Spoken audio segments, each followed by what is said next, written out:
कोई IAS officer नहीं थे मनमोहन सिंह जी, और श्रीमती इंदिरा गांधी और जवाहरलाल नेहरू के पीरियड में कई लोग ऐसे आए। फैसला वापस लेना पड़ा। कहाँ के मजबूर प्रधानमंत्री हैं आप। ऑर्केस्ट्रा टीम में जो लोग हैं वो क्या कहेंगे, साहब तेरे सुबह की जय, साहब तेरे शाम की जय, साहब तेरी जय जय जय। तेजस्वी यादव जी बहुत गरीबों के हितैषी हैं, दलितों के, कमजोर तबके के हितैषी हैं। राहुल गांधी जी को बधाई देती हूँ कि शाबाश, लड़ते रहो, तुम आगे बढ़ो, तुम्हारी एक ठोकर में 100 इनके लाभ लेकर चल। बहुत अच्छी बात। Manmohan Singh revenue secretary, finance secretary सीधा बने थे, कहाँ से आए थे? कोई आईएएस आईपीएस थे क्या? फैसला आज का नहीं है, ये कांग्रेस पार्टी का पाप था। कांग्रेस पार्टी ने इसी तरह, याद कीजिए, एक देश के प्रधानमंत्री हुए मनमोहन सिंह जी, 1976 में फाइनेंस सेक्रेटरी इसी तरह बनाया था। कोई आईएएस ऑफिसर नहीं थे मनमोहन सिंह जी, और श्रीमती इंदिरा गांधी और जवाहरलाल नेहरू के पीरियड में कई लोग ऐसे आए थे। लेकिन मैं तो धन्यवाद देता हूं प्रधानमंत्री नरेंद्र मोदी जी को, जिन्होंने इस पर तुरंत कार्रवाई किया। विपक्ष कह रहा है कि हमारे दबाव की वजह से। अरे विपक्ष तो बाहर में बैठा है ना, जब वो सरकार में थे तो नहीं किए, ये हमारा कहना है। हमारा सीधा आरोप है कि कांग्रेस पार्टी जब सरकार में थी तो उन लोगों ने इस पूरे फॉर्मूले को अपनाते रहने का काम किया, लेकिन मोदी सरकार ने सभी का सम्मान करते हुए उसको रोकने का काम किया। और कुछ लोग कल बिहार बंद का या देश बंद का अपमान किए हैं। आप सोचिए कि जब देश के यशस्वी प्रधानमंत्री जी के कैबिनेट में ये तय हो गया कि हम जो एससी और एसटी वर्ग के जो सुप्रीम कोर्ट का एक आदेश आया उस पर कोई हम रिवीजन नहीं करेंगे, ये नियम पूरी तरह लागू रहेगा, तो बंद करने का क्या सवाल उठता? जब भारत की सरकार ने तय कर दिया, नरेंद्र मोदी जी की सरकार ने तय कर दिया कि एससी एसटी के किसी भी मामले में कोई छूने का काम सरकार नहीं करेगी, तो फिर बंदी क्यों है, ये मैं जानना चाहता हूँ। पूरे देश की जीत है भाई। तेजस्वी जी क्या है, नेता प्रतिपक्ष है ना, बिहार के सबसे बड़ी पॉलिटिकल पार्टी के। पूरे देश में हुआ, पूरे देश में लोगों ने विरोध किया, संविधान की किताब हाथ में लेकर विरोध किया। समझ में आया, आज फैसला वापस लेना पड़ा। कहाँ के मजबूर प्रधानमंत्री हैं आप।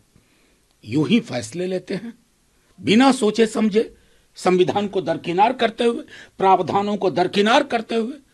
सवाल तो अब ये उठेगा कि इससे पहले जो आपने लेटरल एंट्री में लोगों को लिया है वो कौन लोग हैं? क्या तब माना था? ये 240 के बाद का आंकड़ा, ये समझाइए लोगों को। क्या इसकी जांच की मांग करेंगे क्या आप लोग? नहीं, इसमें जांच किया, सरकार को फैसला वापस लेना पड़ा। हम कहेंगे इससे पहले जो लेटरल एंट्री में हुआ उसका ब्यौरा थोड़ा दे। अश्वनी वैष्णव जी परसों तक जस्टिफाई कर रहे थे, प्रधानमंत्री जी का विजन बता रहे थे लेटरल एंट्री।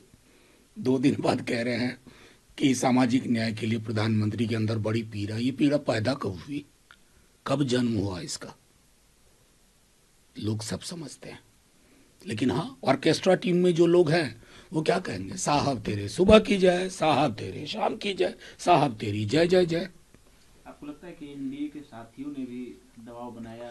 देखिए, जिस किसी को भी जनता के साथ लगातार संवाद है, जिसने कान नहीं बंद किया, आंखें नहीं बंद की हैं, तो वो इस तरह के तानाशाही मनोवृत्ति के फैसलों के पक्ष में खड़ा नहीं हो सकता। और जो खड़े हैं वो खड़ा होने लायक नहीं रहेंगे आगे। तेजस्वी यादव जी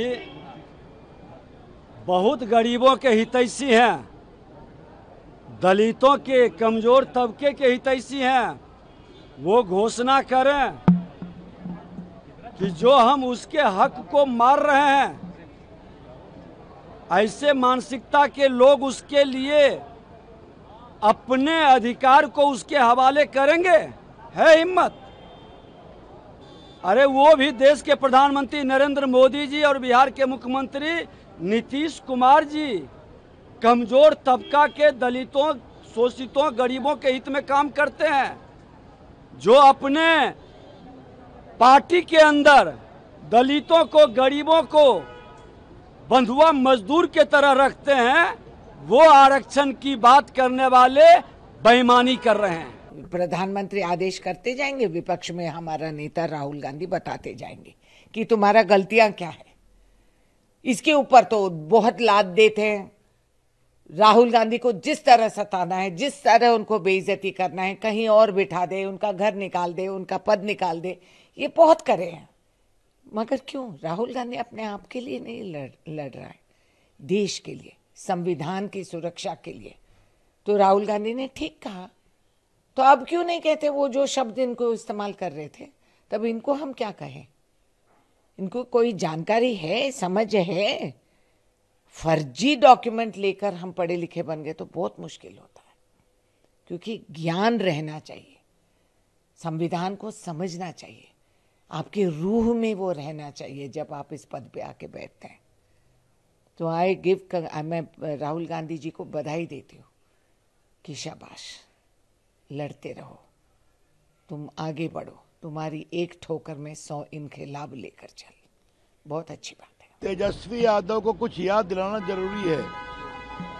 उनके पिताजी मनमोहन सिंह की सरकार में रेल मंत्री थे।